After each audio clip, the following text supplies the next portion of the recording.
Opozita që nuk do pushtetin, sepse pushteti e ushqen. A jetojmë vallë në të njëjtën Shqipëri si ne këta të vetë quajtur opozitar? Ne, që shohim çdo ditë një vend të mbytur nga betoni, nga varfëria, nga emigrimi, nga padrejtësia, ndërsa ata flasin sikur janë në ndonjë realitet paralel, ku mjafton një deklaratë për të tronditur pushtetin.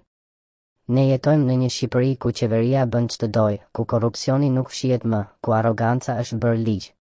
Dhe ndërkohë del opozita dhe thot, i kemi kallur frikën qeverisë. Frikën? Cilin frikë, more? Se nëse kjo qeveri ka frikë nga diçka, ajo është vetëm nga ndonjë raport ndërkombëtar që mund t'i prish imazhin jashtë, jo nga ju që flini në këmbë. Opozita shqiptare është kthyer në karikaturë të vetvetes.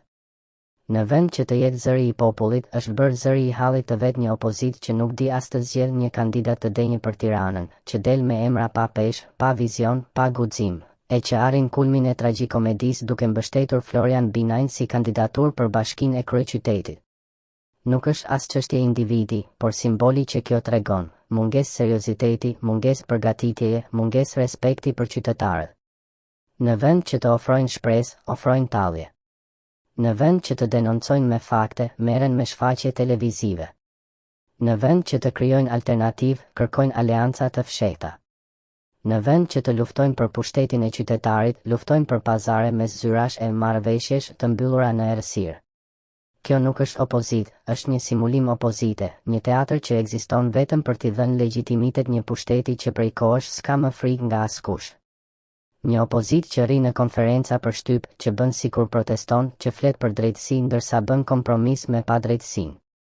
Një opozitë që në vend të jetë forcë e ndryshimit, është garanci për vazhdimsinë e së njëjtës qeverisje. Shqiptarët nuk janë budallënj. Ata e shohin.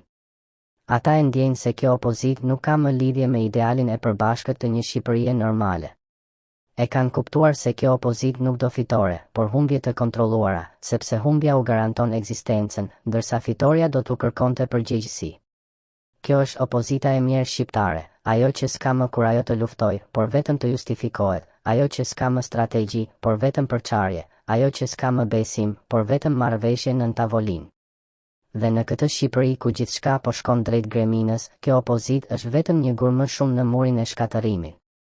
Sepse një vend pa opozitë të vërtet nuk ka demokraci, ka vetëm fasadë. Dhe Shqipëria e sotme është pikërisht kjo, një shtet me fasadë, një parlament me role, një pushtet që s'ka më kundërshtar, vetëm bashkëpunëtor të heshtur. Nëse dikur thoshim kjo qeveri s'ka turp, sot duhet të themi hapur, as opozita s'ka më turp. Dhe ky është fundi i çdo shprese për ndryshim.